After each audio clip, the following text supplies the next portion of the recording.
ನಮಸ್ತೆ ಎಲ್ರಿಗೂ ಒನ್ ಕರ್ನಾಟಕಕ್ಕೆ ಸ್ವಾಗತ. Ebola outbreak. ಎಸ್, ಮಾರಣಾಂತಿಕ ಎಬೋಲಾಗೆ 131 ಜನ ಸತ್ತಿದ್ದಾರೆ.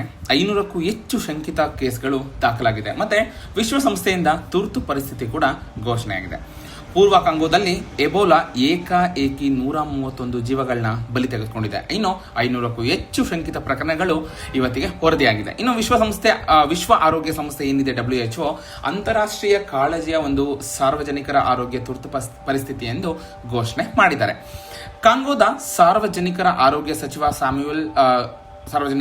ಸಚಿವರಾದಂತಹ ಸ್ಯಾಮ್ಯುಯಲ್ ರೋಜರ್ ಕಂಬಾ ಇಂದು ಪೀಡಿತ ಪ್ರದೇಶಗಳಲ್ಲಿ 513 ಶಂಕಿತ ಪ್ರಕರಣಗಳು ವರದಿಯಾಗಿದ್ದು 131 ಮಂದಿ ಸಾವನ್ನಪ್ಪಿದ್ದಾರೆ ಅಂತ ಅವರು ಖಚಿತಪಡಿಸಿದ್ದಾರೆ. ಈ ಸಾವುಗಳು ನಿಜವಾಗಿಯೂ ಯಾವ ರೋಗದಿಂದ ಬಂದಿದ್ದಾಗಿದೆ ಎಂಬುದನ್ನು ಖಚಿತಪಡಿಸಿಕೊಳ್ಳಲು ತನಿಖೆಗಳು ನಡೆಯುತ್ತಿದೆ ಅಂತ ಅವರು ತಿಳಿಸಿದ್ದಾರೆ. ಇನ್ನು ಆರೋಗ್ಯ ಅಧಿಕಾರಿಗಳ ಪ್ರಕಾರ ಶುಕ್ರವಾರ ಮೊದಲು ದೃಢೀಕರಿಸಿದ ಈ ಏಕಾಏಕಿ ಗುಂಡುಬುಗ್ಗಿಯೋ ವೈರಸ್ನಿಂದ ಉಂಟಾಗ್ತಿದೆ ಅಂತ ಹೇಳಲಾಗ್ತಿದೆ. ಹಾಗೆ ಇದು ಎಬೋಲಾ ಕಾಯಿಲೆಯ ಅಪರೂಪದ ತಳಿಯಾಗಿದೆ. ಯಾವುದೇ ಅನುಮೋದಿತ ಚಿಕಿತ್ಸೆಗಳು ಅಥವಾ ಲಸಿಕೆಗಳು ಲಭ್ಯವಿಲ್ಲ ಅಂತ ಅಲ್ಲಿನ ಸರ್ಕಾರ ಘೋಷಣೆ ತಿಳಿಸಿದ್ದಾರೆ.